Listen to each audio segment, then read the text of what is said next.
as we have heard, some of the worst Harvey damage is in the Meyerland area. Indeed, and a large part of the Jewish community lives there and is dealing with flood damage in homes. And joining us now is Rabbi Oren Hayon of Congregation Emanu with how the synagogue is helping the community. What are the members of your congregation dealing with now after Harvey? Well, as you know, the needs are enormous. The damage and the loss is heartbreaking. So people are dealing with all kinds of personal tragedies, the loss of homes and vehicles, pets, medication, valuables of all kinds.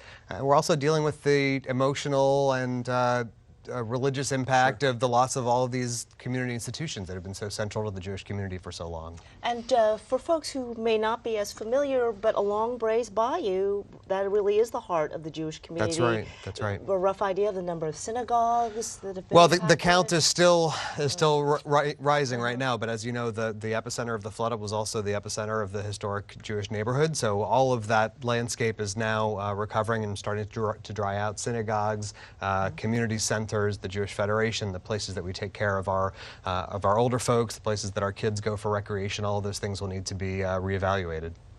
And you actually have done something kind of fun, at least to help out the kids who have been so badly impacted. We have. Tell us about that. Right. Well, after the flood waters receded, we knew that we needed to do something right away to help. So we decided that we wanted to focus on the area in which we had particular expertise and the area in which people needed the most help. And as it turned out, that was helping families take care of their kids while they were doing the work of rebuilding and reestablishing their lives.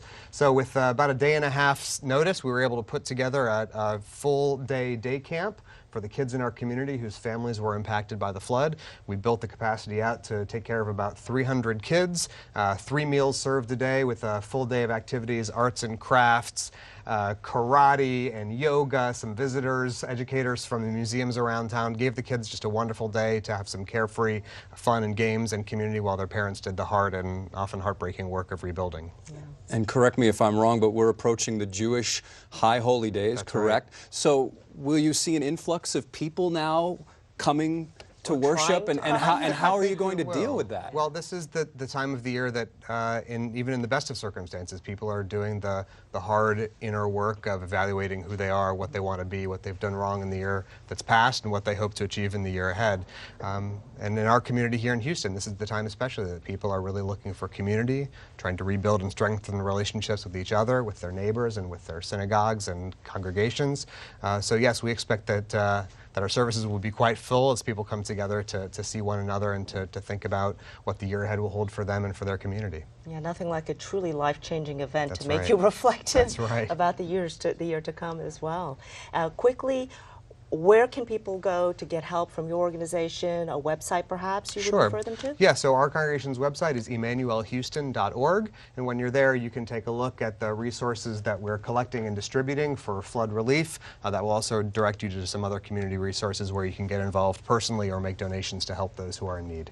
All right, Rabbi Hayon, thank you so much for joining us from Congregation Emanu. Thanks for the time. Thank you. Thank you.